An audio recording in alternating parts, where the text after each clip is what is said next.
هاقول لك على حاجة خطيرة جدًا في موضوع رحيل جروس، ومش هاكلمك بقى في إن شيكابالا قفل عليه باب الأوضة وضربه واتخانقوا مع بعض وكان هو السبب في رحيله، مش عايزك تُقف عند الحاجات دي، لإني هاقول لك على حاجات أهم دلوقتي.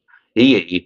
إن مجلس إدارة الزمالك ما زال بيمارس حالة التخبُّط اللي موجودة عنده، لإنه ما فكّرش يمشّي جروس علشان خاطر الأداء الفني الهزيل، عشان شكل الفرقة الوِحِش جوّه الملعب، علشان خاطر ما تحسّش إن هو عنده أي بصمة، وحتى كل الصحفيين أو الناس اللي ليهم علاقة بالمجال الرياضي وكانوا بيتابعوا تدريبات نادي الزمالك، تحس إنه تدريب كإنه بيدرّب مركز شباب مش نادي كبير بحجم الزمالك. لكن لك أن تتخيّل معلومة خطيرة جدًا وهتلاحظها في الماتشات اللي جاية كمان، إن اللعيبة نفسها مش شيكابالا بس وخناقة شيكابالا، اللعيبة نفسها قرّرت إن هي تظهر بالشكل الهزيل ده لحين رحيل المدير الفني، وده اللي أعلنوه كلّهم لمجلس إدارة الزمالك.